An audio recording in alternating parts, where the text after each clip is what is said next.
Seenaa dhugaa faarfataa Indaalee Addaamuu kutaa tokkoffaan bifa dhuga ba'umsaatiin tibbana isiniif dhiyaatee waan jiruuf utuu irra hin darbin na hordofaan dhaamsa kooti.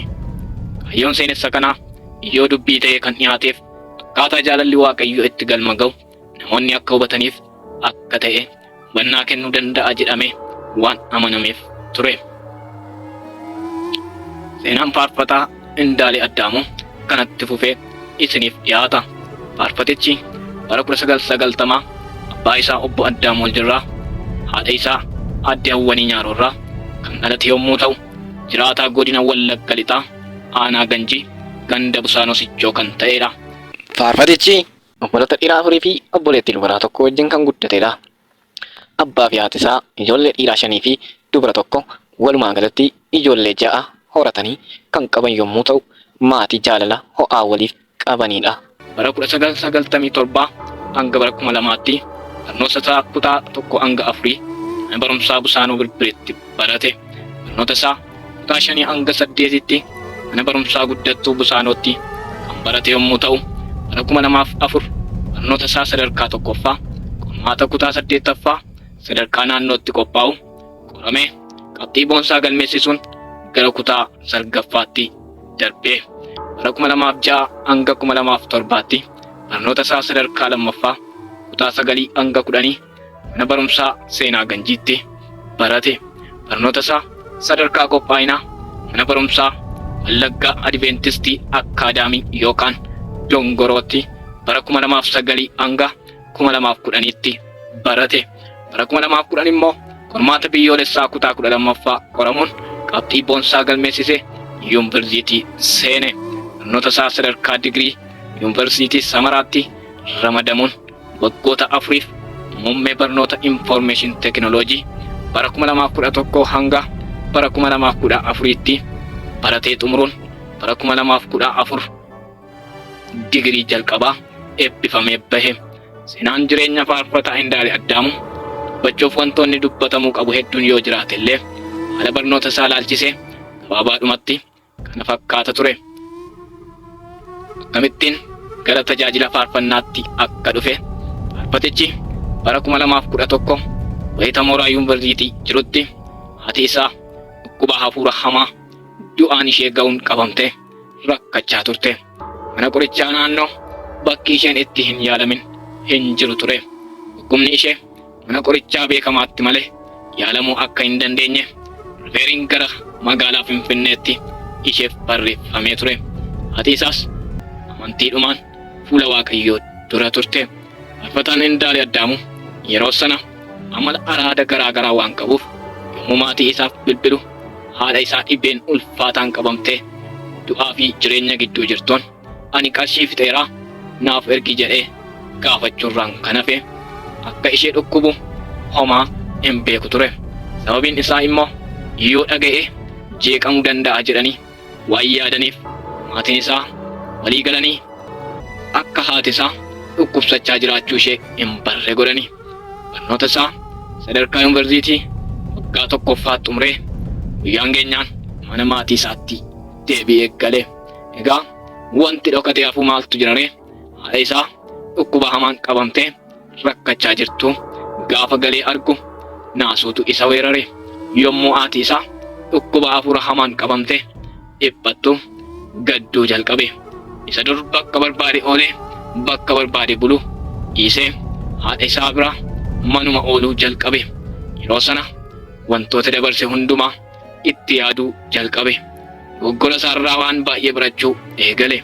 Yeroo obboloonni hafuuraa kadhataaf mana isaanii dhufan isa dur bira darbee adeemu dhiisee namoonni akka kadhataniif haala mijeessuu jalqabe. Yommuu namoonni haadha isaatiif kadhatan hafuurri hamaan haadha isaa rakkisu waan isa aarseef hinaaffaa hafuuraa keessa galuu jalqabe. Boo'uun gadduu fi gaabbuun miira isaa guutummaa to'atee ture. Kun mudannoo inni ittiin gara tajaajila hojii hafuuraatti akka deebi'uuf isa kakaase keessaa isa tokko ture. Egaa jireenyi lafaa isheen jiraachuuf rakkinaan guuttee fi namatti hadhooftu kun ijoollee Waaqayyootti qoraattii akka taate beekamaadha. Akkaataan qabaa jaalala Waaqayyoo kan namaarraa adda. jireenyi ammam yoo hadhaa'es, ammam yoo isa gammachiises, ammam yoo dallansiises kaayyoon isaa ganamaa mana Waaqayyoon keessaa tajaajilu qofa ture. Garuu faallaa kanaan wanti sammuun isaa yaaduu fi wanti hojiin isaa fakkaatu waliin deemuu hin dandeenye. Haa ta'u malee kun maaliif ta'a kan jedhu yommuu yaadu gadda, aarii fi abdii kutannaa keessatti kufuu malee yaadi biraa isaaf dhufuu hin dandeenye ture. Adeemsa keessa akkuma umurii fi xiinsammuun isaa dabalaa adeemeen bu'aa jiraachuu isaatii adda baafachuu akka qabu yaadee sammuun isaa baay'ee dhiphata ture. Amma barnoota isaa sadarkaa tokkoffaa yookaan tokko hanga 8 barachaa turetti to'annoo maatii jala waan jiruuf kufaatii adda addaaf hin saaxilamne ture. Garuu erga barnoota isaa kutaa 9 hanga 10 barachuu eegalee hiriyaan isatti baay'achaa adeeme akka ture yommuu dubbatu imimmaan isaa hin qabatu ture. Hiriyoota isaa baay'ee jaallata ture. Kanaaf jecha afeerraa isaanii yoo dide waan isaan jibban waan itti fakkaatuuf bakka maatiin isaa akka inni deemu fedhan irraa bakka hiriyoonni isaa itti isa afeeran deemuun filannoo isaa ta'aa dhufe. Keessumattuu yeroo barnoota isaa kutaa 9 hanga 10 baraturraa jalqabee xiinsammuun isaa dabalaa waan adeemeef karaan hiriyoonni isaa adeeman hunduu mijataa fi gaarii itti fakkaatee ture. Garuu dudduubni isaa awwaala maragamaa ture. Waliin deemuun, waliin nyaachuu fi dhuguun baay'ee isaan gammachiisa ture. Yaada jallinaa karoorsu, namoota reebuu fi doorsisuun bartee itti ta'aa dhufe.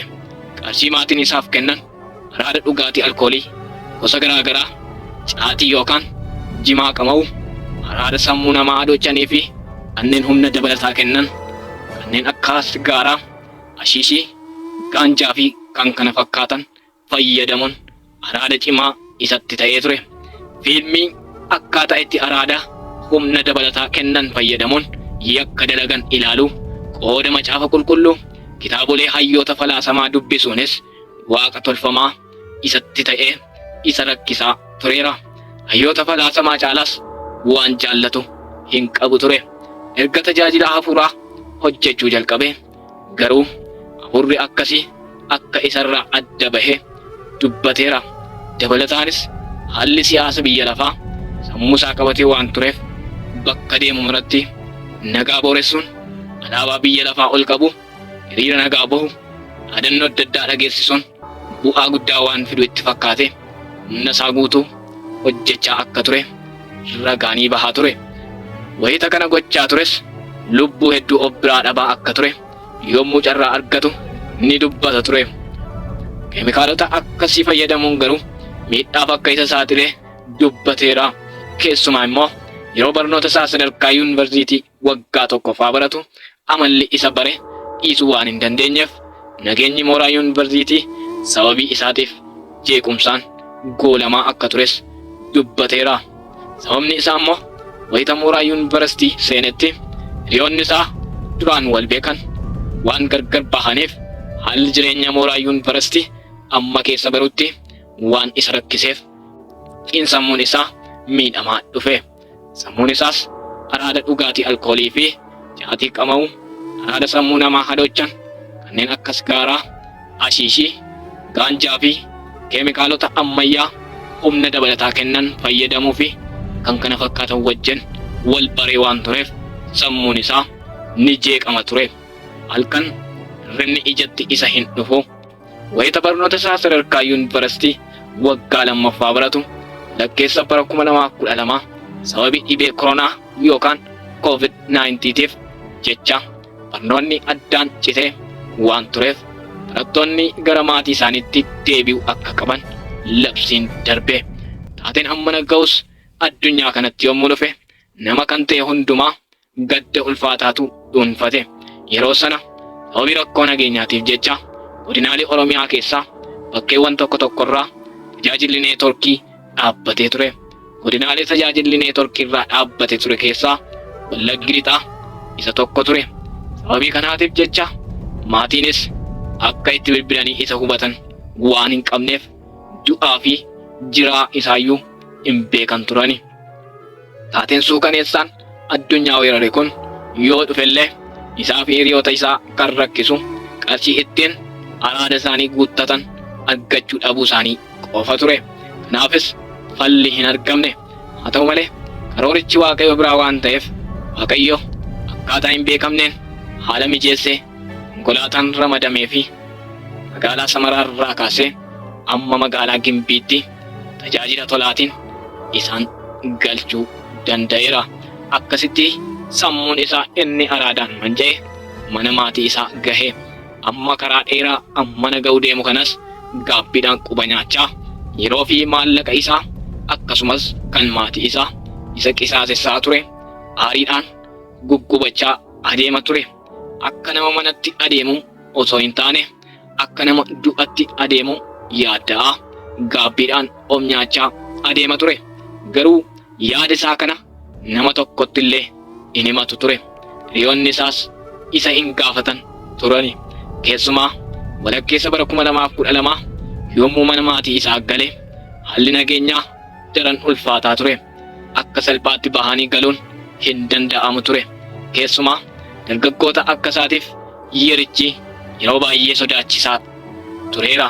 Haala nageenyaatiif jecha halkanii fi guyyaa adamfamuun waan jiruuf guyyaa saanaan halkanis naannoo manaa turuu irraa manarraa fagaatee taa'uun lubbuu ofii qofa baraaruun dirqama isaa ture.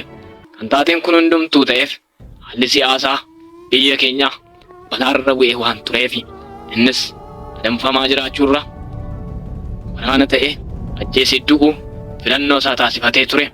Booda gara bosonaa deemee leenjii waraanaa fudhachuu akka qabu murteeffate.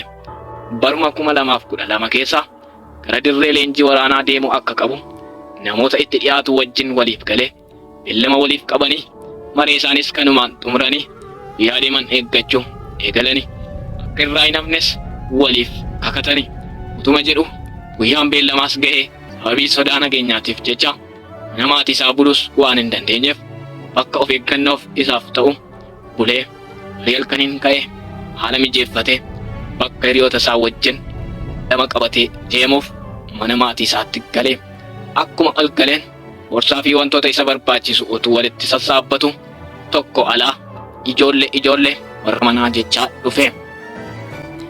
Innis hiriyoonni isaa waan yeroo nutti barfataa jiruuf ariitiidhaan na waamu jedhe yaade nafa itti gadi bahe. Yommuu gaditti ba'u muraan mana isaanii humnoota nagaa eegsisaniin humna waraanaatiin guutee jira. Naasuun guddaan waan isa qabateef waa dubbachuu hin dandeenye. Gidduutti yaadi wayii isaaf dhufee jennaan itti fiigee hunduma isaanii nagaa ho'aa gaafate nafa maal akka isaan gargaaru gaafate. Isaanis yaada qabatanii dhufan dhiisanii nagaa isaa ho'isanii erga simatanii booda wal ilaalanii ittuma kokkolfaa si barbaanna ittiin jedhanii. Innis tole jedhee ajajame gara isaan deemi ittiin jedhanitti adeeme. Sammuun isaa du'aaf akka adeemaa jiru qofadha kan inni tilmaamu. Utuma of dura buufatanii adeemanii hawaasni ganda isaanii walga'ii atattamaaf waamamanii dhimma nageenya naannoo isaanii irratti mari'achuuf walitti qabamanii jiraachuu isaanii arge. Qaamni isa to'atee jiru akka inni hawaasa walitti qabamee jiru sanatti makamu godhanii qaamni nagaa kabachiisu eegumsa hawaasichaaf barbaachisu gochaa haala nageenya naannoo isaanii mariisisuu eegalanii. Namoota gareetti hiranii qorannoo gadi fagoo gochuu jalqabanii booda hawaasa keessa namoota tokko gaaffii tokko gaafachuun eenyu akka nageenya naannichaa akka booressu dirqisiisanii gaafachuu eegalanii. Daqiiqaa muraasaaf erga kana godhanii booda namoota bilbila qaban hundumaarraa bilbila sassaabanii waltajjii sana fuula dura lafa naqanii achi keessaa bilbilli isaa irra deddeebiidhaan irratti bilbilamuu jalqabe. Bilbilli irra deddeebiidhaan waan bilbilamuuf bilbilicha irraa kaasanii dhaggeeffachuu eegalanii. Guyyaa sanatti hiriyoota isaa baay'ee wajjin beellama qabatee waan tureef baay'ee isa barbaadaa turani. Kanneen biroon immoo nageenyuma isa gaafachuuf bilbilu turani. Isaan kaan immoo hiriyoota yuunivarsiitiitti wal baran turani.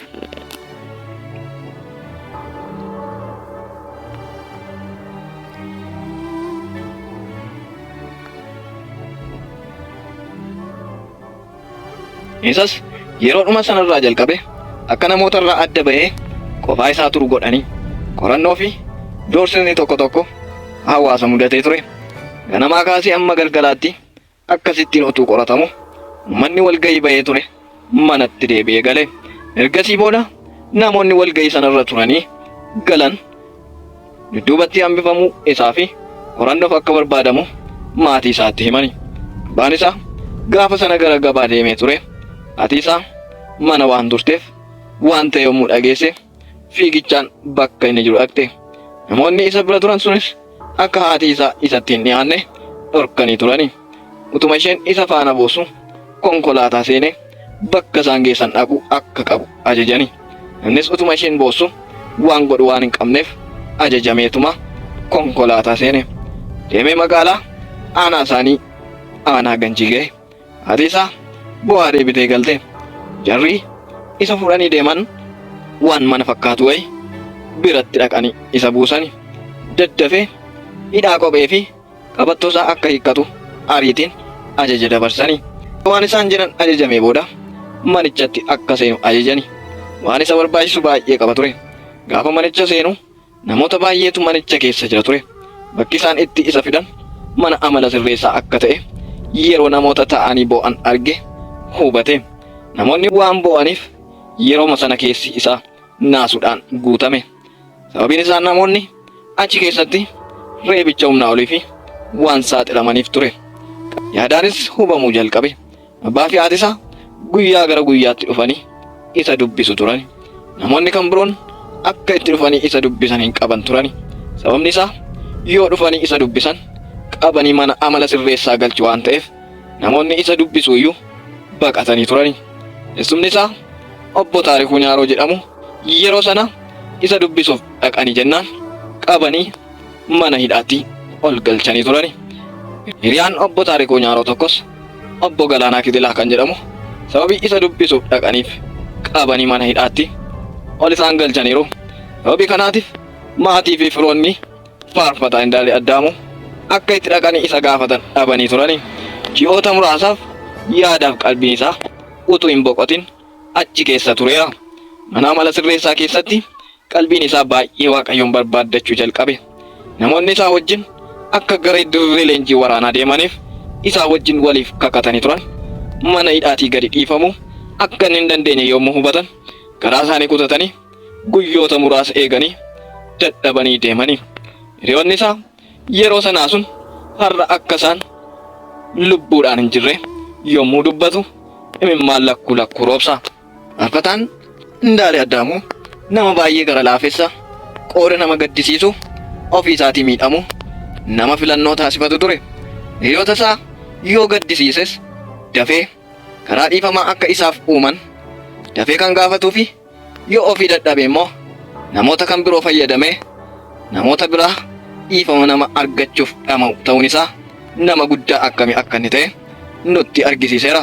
Haa ta'u malee waa'ee lubbuuwwan isa biraa harca'anii yommuu dubbatu namoonni nuti waldaa keessaa dhabne irra jiraatanii wantoota inni hojjechaa jiru dachaa meeqa hojjechuu danda'u turan jedhee ni dubbata.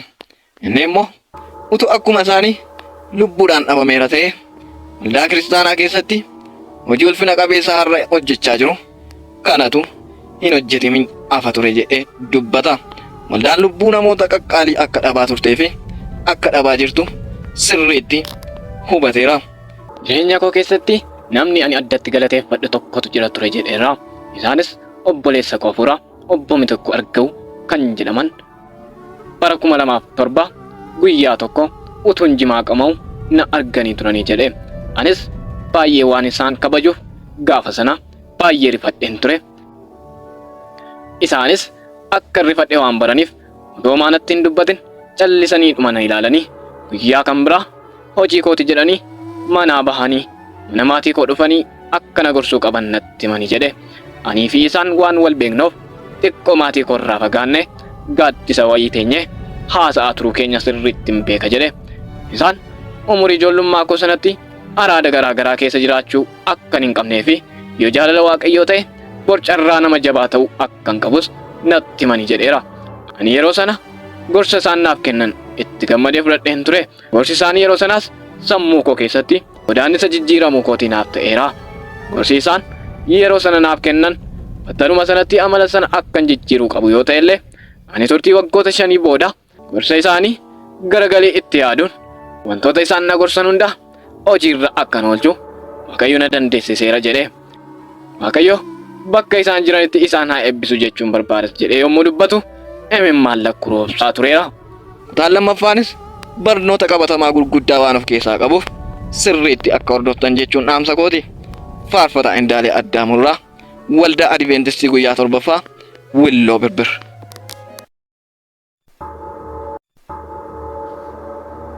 Seenessa gabaabaa faarfata Indaalee Addaamu kutaa lammaffaa tibbana isiniif dhiyaatee waan jiruuf utuu irra hin darbin akka xumuraatti akka dhaggeeffattan dhaamsan isiniif dabarsa. Sagaleen kun seenaa faarfata Indaalee Addaamu kutaa lammaffaa gabaabinaan bifa dhuga ba'umsaatiin tibbana isiniif dhiyaatee waan jiruuf utuu irra hin darbin hordofaa jechuun dhaamsa kooti. Seenessi isaa abbaa fi haati koo hanga dhufanii na dubbisanitti nan ariifadhe kan jedhu ture. Guyyaa tokko haati koo na dubbisuuf gara mana amala sirreessaa ani itti to'atamee jiru na dubbisuuf dhufte. Anis akkuma maqaa koo waamanii namatu si dubbisaa naan jedhaniin yommuun gadi ba'u haati koo harka bitaaf mirgaatti waa baattee dhaabatti turte. Reyoonni ishee kan biroonis ishee faana jiru turan. Anis nafa dubbiseen meeshaalee isheen qabattee jirtu sanas harkaa fuudheen sakatta'uu jalqabe. Haati koo waan nyaatamu naa fidde. Ani garuu wantoota isheen baattee dhuftee asiif achi sakatta'uun eegale. Haati koo waan nyaatamu sana ariitiidhaan waan hin barbaade isheetti fakkaatee boossi turte. Ani garuu deebiseen ija ishee keessa ilaalee bifti koos jijjiirame mimmaannis ija na gugguute nan boo'esi. Wanti ani barbaadee ture battala sanatti utuu naaf argameera ta'ee gammachuu guddaan argadhan ture. Gaafas garuu gadda cimaatu natti dhagahame.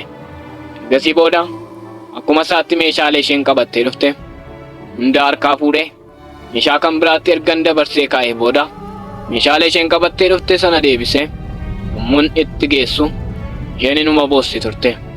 Ammas akkuma isaatti meeshaalee sana an harkaa fuutee nagaas natti dhaamte gara manaatti galuuf imimmaan dhangalaasaa karaa isheerra buute. Erga isheen fagaattee booda waamee jennaan gara kootti garagaltee anis daddafii natti adeemi waan sitti himaa jennaan nafa fiigaa natti achi as deebite. Anis meeshaalee isheen fiddee dhufte keessa wanti ani barbaadaa ture macaafa qulqulluu akka ta'een itti hime. Kanarratti fuulli ishee ammas natti geeddarame. Yeroo sanatti miirri ani isheerraa dubbise miira gammachuu ture. Garuu miirri kan biraanis irraa mul'ata ture. Ammas mimmaan fuula isheerra lola'u qofaan arge. Haala koo duraan beektu sanatu itti yaadatame. Duraan yommuu isheen kottu mucaa koo siifin kadhadhaa jettee macaafa qulqulluu banattu itti kolfeen atiyyuu hin rakkatin hin dhama'inis jedheen bira darbee deeman ture. Yommuu isheen obboloota afuuraa afeertee akkanaaf kadhataniif na waamtus ani bira darbeen bakka araada kofnaaf mijatu deeman ture. Akka isaan naaf hin kadhanneefis jabeessee itti mee deeman ture. Yommuu isaan naaf kadhatanitti qormaanni waan natti heddummatuuf akka isheen naaf hin kadhachiisne kanaaf hin barbaadan ture. Yommuu qormaanni jireenyaa natti baay'achaa adeemu isheen immoo galateeffattee kadhannaa isheetti jajjabaatti turte. Yommuu isheen kadhannaa jalqabdu ani immoo sirboota biyya lafaa banee akka kadhannaan ishee jeeqamu fa'aa gochaa tureera. Isheen garuu ittuu humna dabalattee gaafa isheen kadhattu argaa tureera. Kana hundumaas nan raajeffadhan ture. Egaa haati koo haala koo hundumaa waan beektuuf ani haala rakkisaa keessa taa'ee macaafa qulqulluu dheebochuu koo yeroo hubatte imimmaan ishee lolaa sun miira jabaa isheen keessa jirtu kan jechoonni hin ibsine ta'uu isaan hubadhe. Akka isheen yeroo itti aanu macaafa qulqulluu naaf fiddee dhuftu cimseen itti madhe. Haati koo waanan dubbadhe sanaaf akka billaachaa kaachaa mana geesse. Haala rakkisaa keessa yoon jiraadhe illee yommuu ani mana amala sirreessaa keessa taa'ee qalbii jijjiirrannaa dhugaa keessa seene yommuu hubatte gammachuun ishee akka malee dabalee ture. Eebuun ishee akka Waaqayyoof hojjedhu ture. Abbaa fi haati koo mana Waaqayyoo keessa akkan hojjedhuuf eebuu isaan qaban ture. Abbaan koo yommuu dhaamsan isheetti dhaammadhe dhaga'e amanuu dadhabe. Ani yeroo sana irraa jalqabe gara araada biyya lafaa kamiyyuu hin ilaalle. Haati koo beellama naaf qabattee galte kabajjee yeroo itti aanu macaafa qulqulluu naaf fiddee gara mana amala sirreessaa ani keessa jiruu dhufte. Nagaan nuti gaafas wal gaafanne isa durii caalaa miira gammachuutiin kan guuteedha. Ani macaafa qulqulluu argachuun salphaatti akka hin taane haala rakkisaa keessa taa'een arge. Haala mijataa keessa taa'anii macaafa qulqulluu fi humna achi keessa jiru hubachuun akka hin danda'amnes caalaadhumatti mirkaneeffachuu danda'eera. Itti yaadeeras dhuguma macaafa qulqulluu argachuun aarsaa kaffaluu gaafata. Hojiin Waaqayyo haala rakkisaa keessatti xiiqiidhaan akka hojjetamus na hubachiiseera. Yeroo sana ani yuunivarsiitii Samaraatti barataa muummee Information Technology waggaa lammaffaan ture. Tun mana amala sirreessaa jiru weerarri koronaa vaayirasii yookaan COVID-19 hanga tokko damdamatamee jennaan labsiin barattoonni akka barnootatti deebi'an jedhu labsame. Abbaan koo barnootatti akkan deebi'uuf yaalii guddaa taasise. Akka dhimmi koo yeroo gabaabaa keessatti qoratame mana amala sirreessaatii ba'uufis waan danda'u hunda godhe. Kanarratti himati ani ittiin qoratamaa ture rakkoo haala yeroo ta'uu isaa hubatame. Akka mana amala sirreessaatii bahee barnoota kootti deebi'uuf abbaan koo badii yoon balleesse itti gaafatamummaa fudhatee mallatteessee akkan ba'u taasise.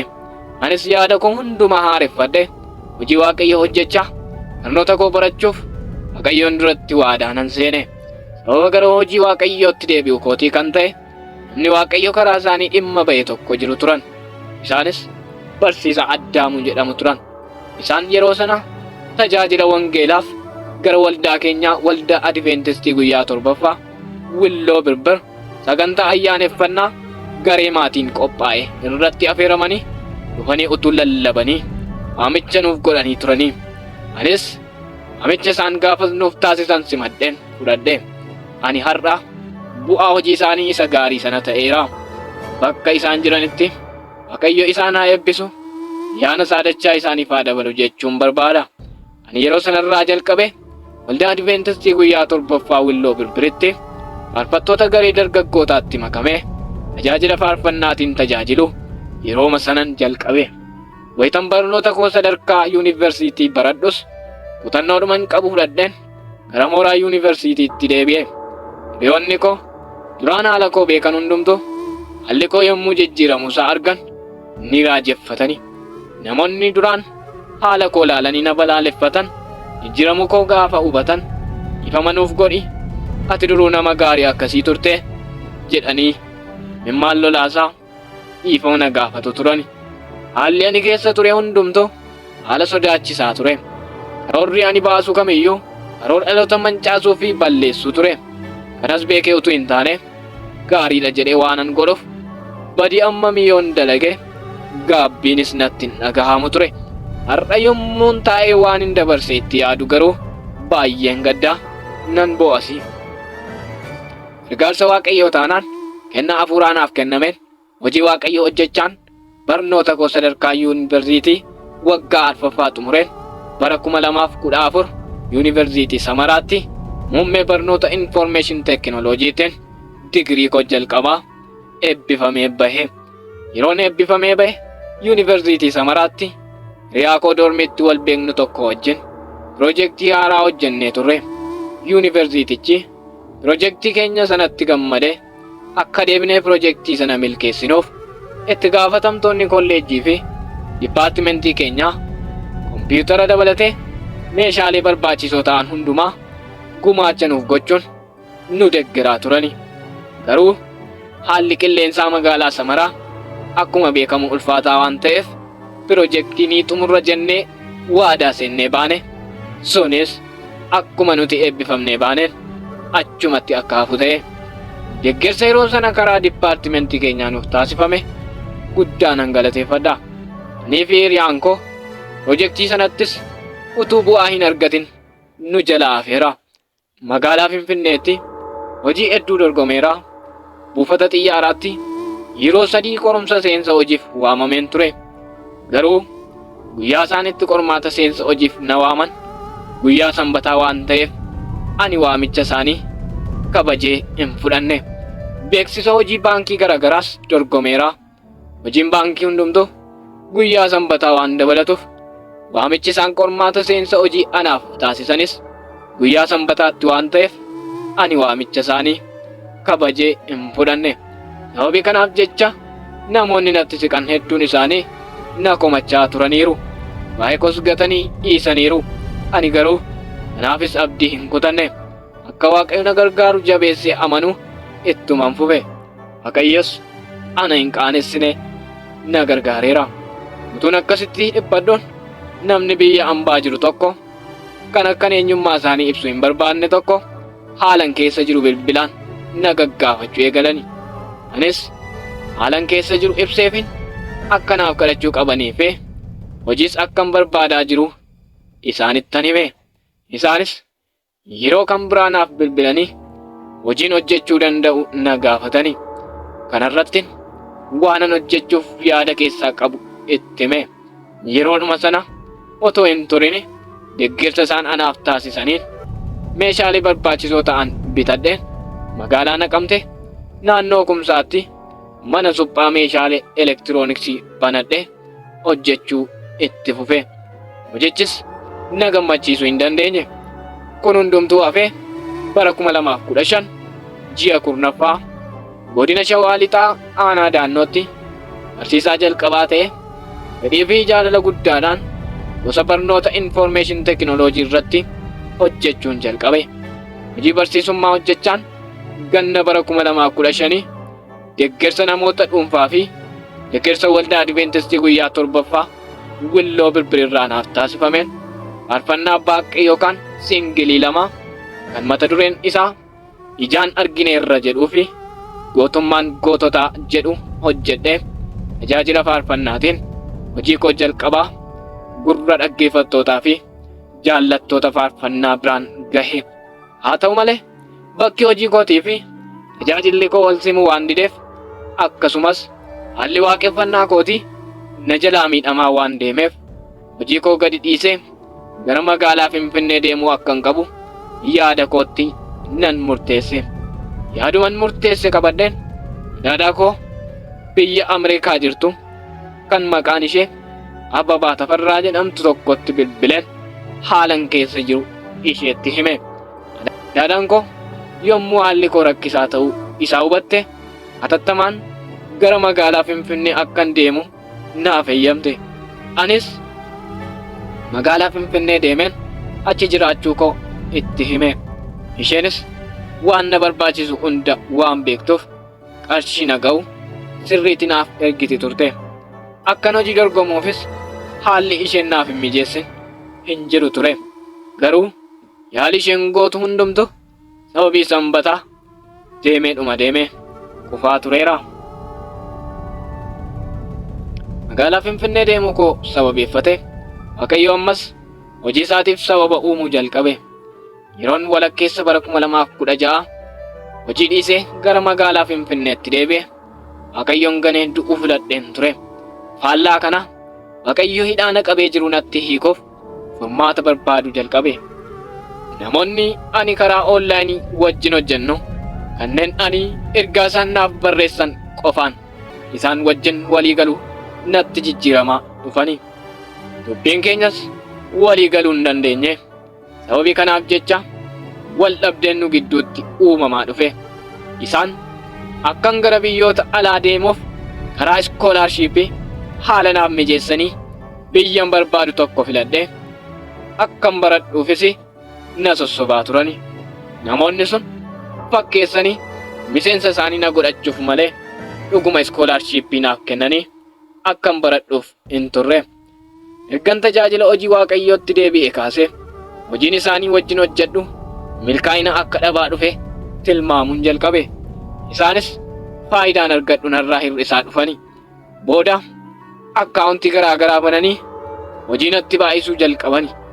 Hojii baay'ee na hojjechiisu garuu faayidaan argachaa ture narraa kutani. Odeeffannoo dhuunfaa kooti gadi fageenyaan na qoratu turani. Akka fakkeenyaatti maqaa koo guutuu amma akaakayyuutti, maqaa haadha kootii amma akaakayyuutti, footoo gurdii, intarnaashinaal paaspoortii, yoon isa hin qabu ta'e immoo naashinaal ID, diraayiving laayisensii yookaan eeyyama konkolaachisummaa, lakkoofsa bilbilaa isa elektiroonik siim jedhamu yookaan siimii elektiroonawaa isa jedhamu isa tokkoo fi akkaawuntii ittiin maallaqa dijitaalaa yookaan kiriptookarensiin ittiin sharafamu fa'a na gaafatu turani. Odeeffannoo dhuunfaa isaan na gaafatan kana hundumaa hin qabu yommuun jedhus isaan na dhiisuu hin dandeenye. Hojiin dukkanaa inni wallaalchisaan dandeettii fi ogummaa namoota beekumsa ammayyaa sadarkaa yuunivarsiitiiwwan gurguddoo addunyaatti qoratamu na qorachiisu turani. Isaan namoota afaan hin beekne waan ta'aniif afaan Ingiliziitiin waliif galla turre.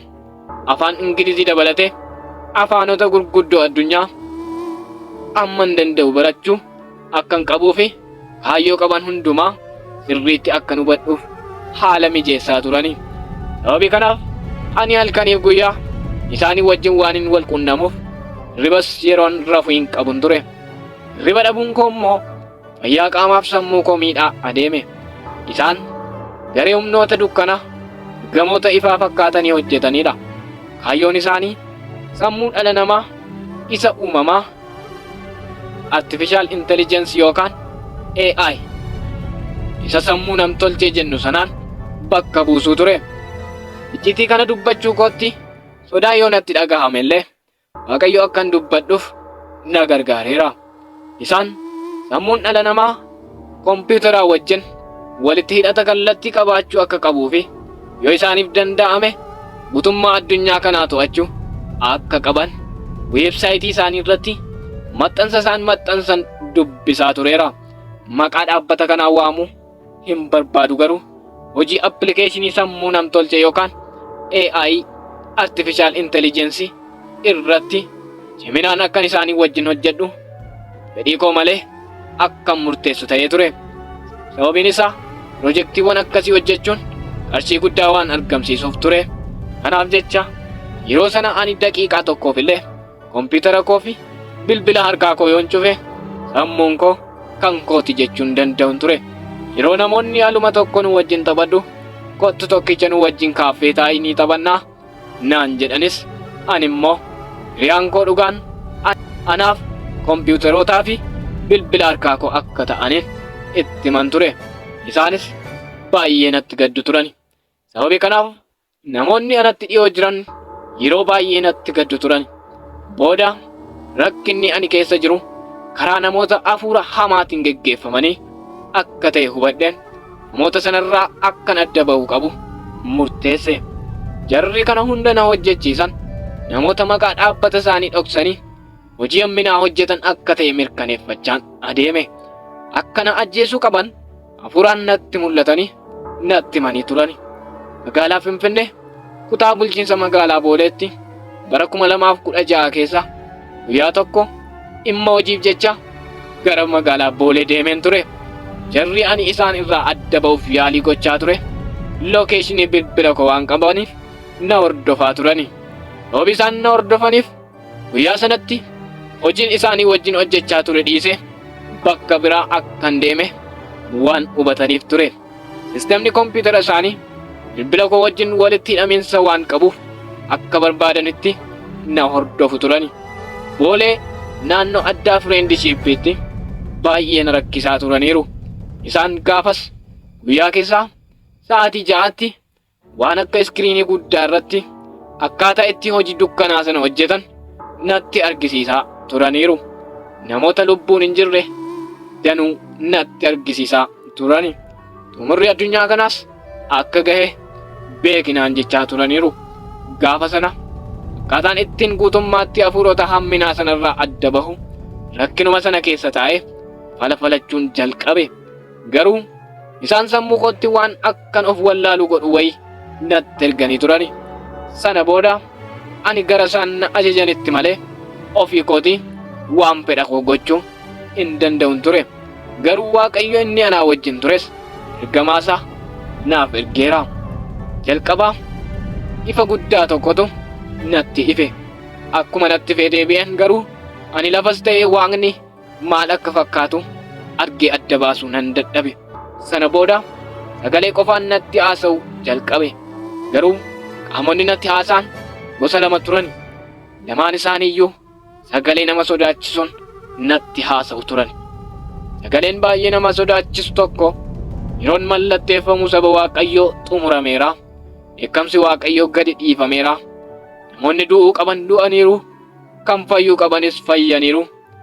Amma egaa ati qofaa kee jirtaa jedhee iskiriinii guddaa irratti immoo wantoota dubbatu sana viidiyoo isaa natti argisiisa ture. Iji koo waan biraa arguu hin danda'u. Waan iskiriinii guddaa irratti natti argisiifamu garuu sirriitti nan argan ture. Ergamoonni dukkanaa fi ergamoonni ifaa waa'ee koof wal morkachaa akka turan sammuun koo sirriitti amane. Inni ani ergamaa ifaati jedhee waa'ee isaa yaadu yeroon fiigee konkolaataa jala galuuf jedhu na eega ture. Yommuun deemu qabu deemi naan jedha. Yommuun dhaabachuu qabus dhaabadhu naan jedha ture. Booda humni gadi na qabu tokko na darbatee na kuffise. Ani yeroo sana akka nama du'eettin ciise afurri koos na keessaa harate. Guutummaatti qaamni koo diilallaa'ee reeffa na ta'e. Humnoonni nagaa eegsisan magaalaa Boolee keessa turan na hordofaa turani. Wantoota ani gaafas qabadhee jiru boorsaa laapitooppii, bilbila harkaa, nagaa barnoota kooti hundumaa ani daandii irratti gateen ture. Namoonni gaafa sana nagaa eegsisan sun wantoota ani gate hundumaa walitti naaf qabanii bakka ani itti of wallaalee ciisaa turetti na bira ta'anii amman of barutti gargaarsa barbaachisu hunda naaf gochaa turaniiru. Gidduutti amma sagaleen wayii siim kaardii bilbila kee keessa jiru baasii gati naan jedhe. Anis ariitiidhaan waanan ajajameen hojiitti hiike.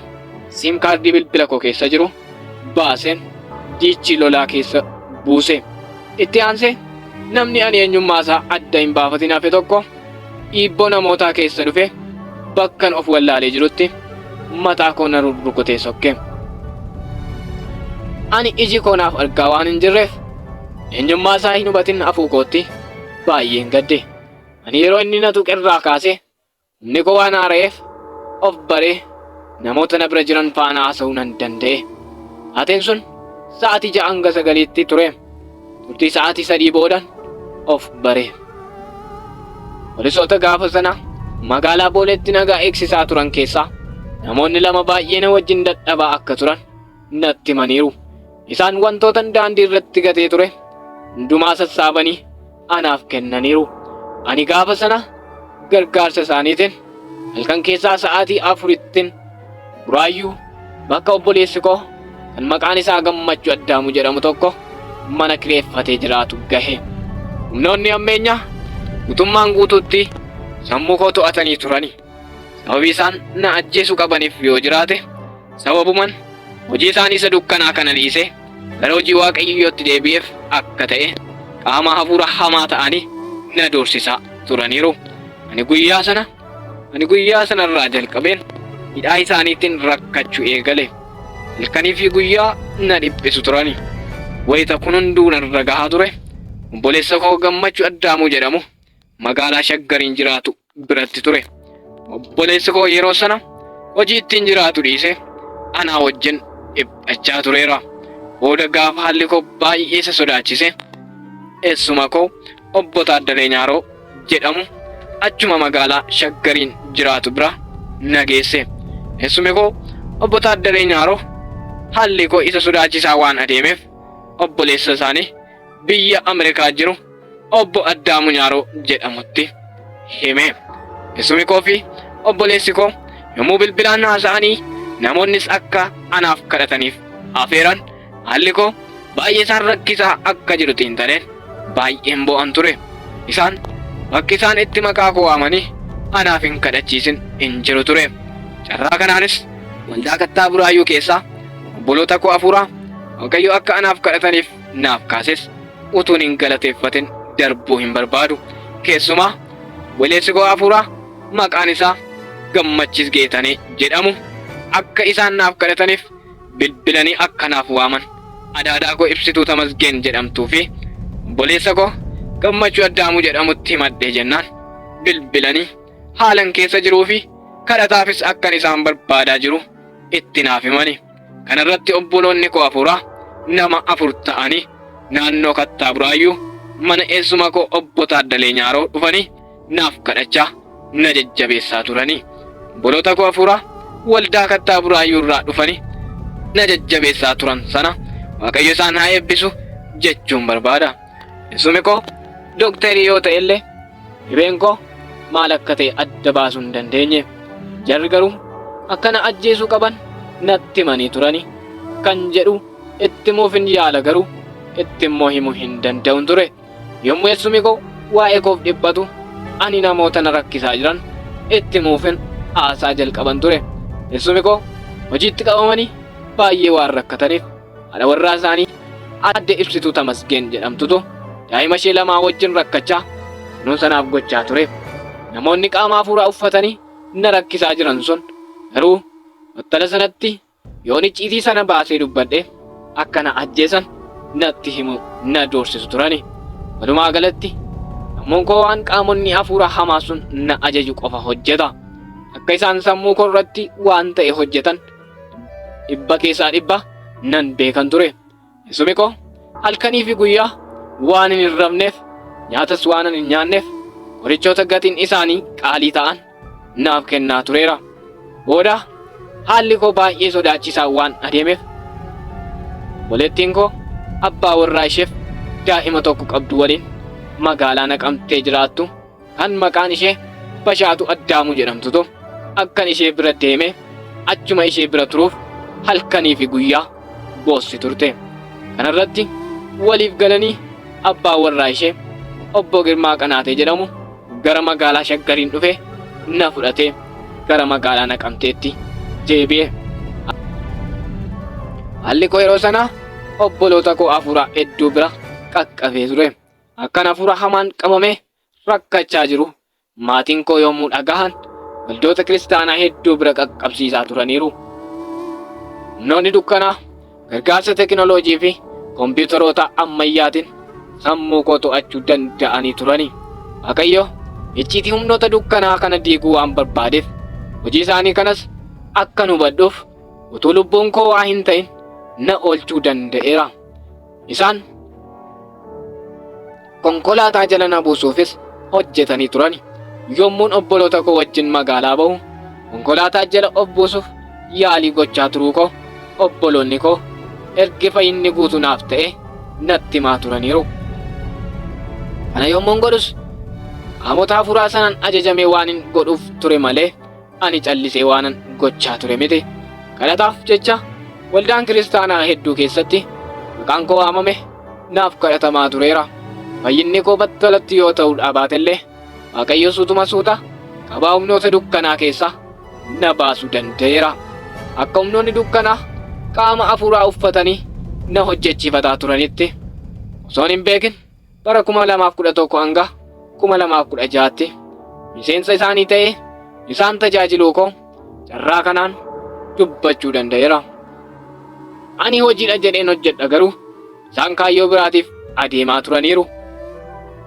Hojiin baroota kana gidduutti hojjechaa ture hunduu yeroo fi humna koo hundumaa gubee saantima tokkollee utuu hin argatin na jalaa ugguramee hafeera. Wanti aduu gadii waa'ee akka hin baafnes macaafa qulqulluu keessatti caqafameera. Inni kun icciitii dhuunfaa kooti waan ta'eef ani waanan dubbachuu danda'u miti. Yeroo malee miidhamuu waanan hin barbaanneef icciitii dubbachuuf yeroo koo miti. Haa ta'u malee ani hojii onlaayiniidha jedhanii waan na hojjechiifataa turaniif gowwoomfame hojii jallinaa isaaniif hojjedheera. Dhaloota baay'ees qaamaanis ta'e karaa onlaayinii barsiisee hojii kanatti galchaa tureera. Hojiin onlaayinii hojjetamu dhorkaadha jechuu kootu hin taane humnoonni hamminaa tooftaa sanaan natti fayyadamanii na miidhaniiru jechuu kooti. Har'as taanaan ani hojii onlaayinii hojjechaan jira. Horimoo nan hojjedha jechuu hin danda'u. Yoon hojjedhe garuu dhaabbatan wajjin hojjedhu sirriitti beekuun qaba. Namoonni akka koo hojii akkasii hojjechaa jirtanii fi hojjechuuf yaadaa jirtan sirriitti adda baafachuun isinirra jira. Ani garuu hojjedhaa jedhee isinin jajjabeessu. Dogoggora utuun hin beekin hojjechaa ture kana hundumaa dhiifama Waaqa biraa akkan argadhuuf jabeessaa naaf kadhadhaa jechuun barbaada. Mam dadhabee halkanii fi guyyaa hirriba koos dhiise isaaniif yoon hojjedhellee faayidaan isaan anaaf gumaachanii turan du'a isa badiisa bara baraa of keessaa qabu sana qofa ture. Har'a garuu ni bu'aa boo'ichaa fi kadhata waldoota kiristaanaa ta'ee har'a dhuga ba'umsa kanaaf dhaabadheera. Karaa adda ta'een bara 2017 ergan garee kadhataa bakkalcha barii jedhamutti makame Waaqayyo karaa hundumaan hidhaan seexanaa anarraa hiikame kan duraa caalaa hojii Waaqayyoof harka mirgaa ta'e hojjechuu Waaqayyo na dandeessiseera. Bara 2017 ji'a salgaffaa keessaa hafuurichi hamaan sun anatti deebi'ee na rakkisaa tureera. Haala koo waanan beekuuf ani dafee namoota garee kadhataa bakkalcha barii keessa jiran keessaa Paaster Darajeefaatti bilbiladheen akka naaf kadhataniif jabeesseen itti madde. Akka na dhukkubaa jiruu fi dhukkubni koos kadhataan malee furmaata akka hin qabneen isaanitti hime. Isaanis halkan kadhata sa'aatii salgaffaa irratti anaaf kadhachaa turaniiru. Ergasii Waaqayyo gara koo goree anaaf lolaa jira. Utuun garee kadhataa bakkalcha barii jedhamu kanatti hin makamin dura hirribni koo baay'ee jeeqama ture. Hirriba koo keessaa abjuun taaneen lolamaa tureera. Hafuura boofaa, hafuura jawwee dabalatee waanuma munyuuqaa ta'e hunda natti erganii boqonnaa nan dhorkaa turaniiru. Sababii kanaafis yommuu hirribni na qabu guyyaas ta'e halkan yaaddootu na darara ture. Erga garee kadhataa bakkalcha barii jedhamutti makame isaan wajjin Waaqayyoon kadhachuu jalqabee kaase garuu Waaqayyo hafuurota hamoota sanas narraa cabseera. Namoota eessa jira? Hojiin isaa maalii? jedhanii gaaffii isaanitti ta'uuf karaa hojii koo idilee yeroo ammaa kana godina Wallagga Bahaatti barsiisaa gosa barnoota information technology ta'ee hojjechaa jira. Gama tajaajila hafuuraatiin Waaqayyo gufuu hundumaa bira na dabarsee faarfannaa qabee tokkoffaa tiraakii 12 of keessatti qabate dhaggeeffattootaa fi jaallattoota faarfannaa biraan gaheera. Hojii ulfina qabeessa kana akka milkaa'uuf kadhata waldoota kiristaanaa hundinuu akkuma jirutti ta'ee dhumaan immoo gareen kadhataa bakkalcha barii kun yeroodha kun yeroo miti utuu hin jedhin kufanii ka'anii hojii kana sadarkaa kana biraan gahaniiru. Kanaaf karaa adda ta'e miseensota garee kadhataa bakkalcha barii hundumaa nan galateeffadha. Addatti hojiin kun akka galma ga'uuf deeggarsa maallaqaa kan naaf taasisan obboleessa koo hafuuraa obbo Girmaa Qanaatee kan jedhaman baay'isee nan galateeffadha. Isaan qarshii isaanii qofaan utuu hin taane haala hin mijannee fi ba'aa ulfaataa natti ta'aa turellee bifa salphaa ta'een akkan keessa darbuuf ogummaaf dandeettii qaban hunda utuu hin qusatin anaaf gumaachaniiru. Kanaafis Waaqayyo isaan haa eebbisu jechuun barbaada. Isa bu'aa ba'e hundumaa bira na dabarsee Waaqayyoof galanni guddaan haa ta'u. Akka akeeka humnoota dukkanaatiif silaa yoona iddoon awwaala kootiyyuu oneera. Iddoon isaas hin beekamu ture. Irra garuu bu'aa kadhata waldoota kiristaanaa hedduu ta'e fuula keessan dura dhaabachuu danda'eera. Wanti isaan na gochaa turan kana qofa miti. Waan hundumaafiyyuu hafuurichi bara dhumaa sun lubbuu koo argachuu hin dandeenye. Hafuurota hamootaaf gugguufoon narraa garagaleera. Seexanichi inni dhiiga lubbuuwwan kumaatamaa dhangalaasee makara lubbuuwwan badanii sassaabbachuuf jedhu sun naannoo nan dandeenye na dadhabeera. Taateen kun hundumtu sababiin miseensummaa hojii dukkanaa sana ganeef jecha narra gahee ture. Waaqayyoon naaf galateeffadhaa. Kunis Waaqayyo na wajjin jira. Ani homaa hin yaadda'u. Isinis kadhata keessan keessatti na yaadadhaa. Nama isaa taane gaaf tokko wal geenyaa. Waaqayyo isin haa jajjabeessu. Faarfataa Indaalee Addaamurraa.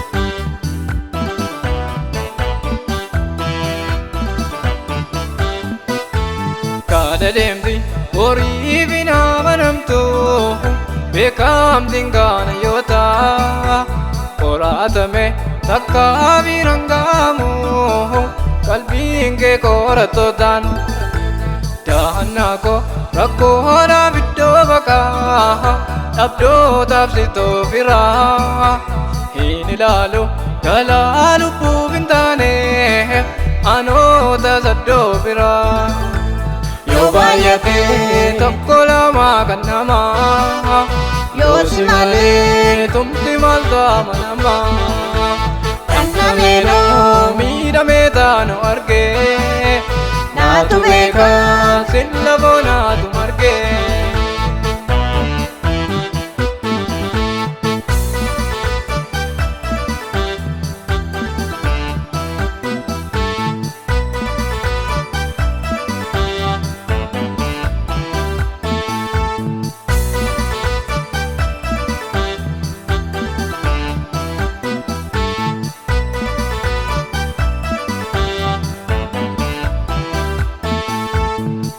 ilaale gadiis jonnaan ilaale wanti fooyyeen argamu as ilaale achiis ilaaleen argu garee gaarii gungumu anoo laaleen michooma dalgaadhiseen si godhee manoo firaa ammaatuyyuu summiin lubbuufin illee nan kuutuu minnoo sirraa yoo baay'ate tokko lama kan namaa yoo si malee tumti maaltu amanamaa dhandhameedhoo miidhamee taanu argee naatu beekaa sin lafoo naatu margee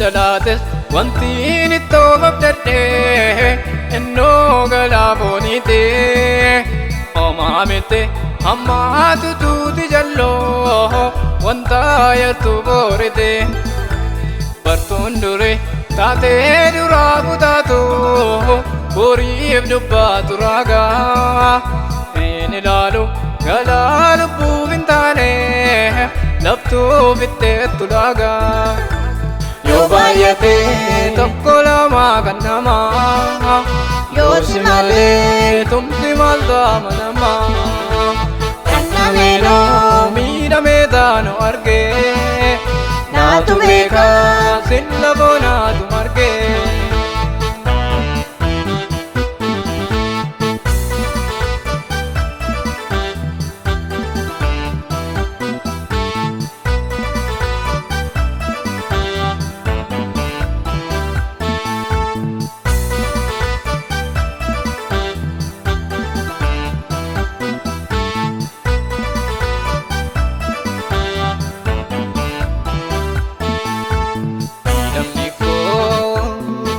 akkaan bayyottee mite fayyinni koo dinqeeffannoo akkamiite ormin beeku dhoksaa isaasiitu beekaa taateen hunduu naaftaa isaasii fakeekaa miidhamni koo akkaan bayyottee mite fayyinni koo dinqeeffannoo akkamiite ormin beeku dhoksaa isaasiitu beekaa taateen hunduu naaftaa isaasii fakeekaa